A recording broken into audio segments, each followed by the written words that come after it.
ஒருவருக்கொருவர் தயவாயும் இரக்கமுள்ளவர்களாயும் இருந்து தேவன் கிறிஸ்துவுக்குள் உங்களை மன்னித்தது போல நீங்களும் ஒருவரை ஒருவர் மன்னியுங்கள். இந்த வசனம் எபேசியர் 4:32 இருக்கு.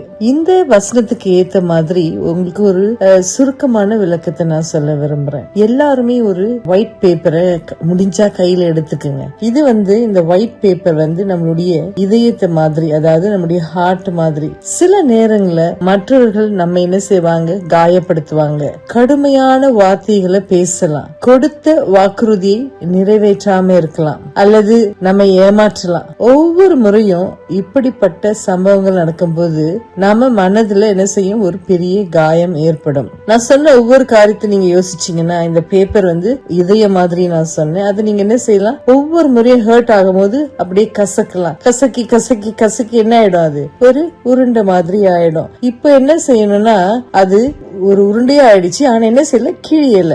இத நான் இப்ப இந்த பேப்பரை சரி செய்யணும் நம்ம நினைக்கும் போது அதை விரிக்கிறோம். நம்ம அந்த பேப்பரை விரிக்கும் போது என்ன ஆகுதுன்னா, காகிதம் கிழியில அந்த பேப்பர் அப்படியே இருக்கு. ஆனா நீங்க கொஞ்சம் சுருக்கங்களை என்ன செய்யலாம், அந்த பேப்பர்ல பார்க்கலாம். மன்னிப்பது என்றால் எதுவுமே நடக்கல, நான் உங்களை மன்னிச்சிடுறேன் அப்படின்னு கிடையாது. நம்ம காயப்படுத்துவரிடம் பழி வாங்க வேண்டும் என்ற எண்ணத்தை விட்டுட்டு அந்த காயத்தை தேவனுடைய கையில ஒப்படைப்பதுதான் மன்னிப்பு. அவர் நம் இதயத்தை என்ன செய்வாரு, ஆற்றுவார் என்று நாம் நம்ப வேண்டும். இந்த பேப்பர் இப்போ நீங்க கையில வச்சிருக்கிறது சுருக்கமாக இருந்தாலும் இன்னும் என்ன செய்யும், அதை நம்ம பயன்படுத்த முடியும், அதுல நம்ம எழுதலாம். அதே போலதான் நம்முடைய வாழ்க்கையிலும் காயங்கள் இருந்தாலும் தேவன் நம்மை குணமாக்கி மீண்டும் முன்னேற உதவுகிறார். மன்னிப்பதுதான் அந்த குணமடையும் பயணத்தின் முதல் படி.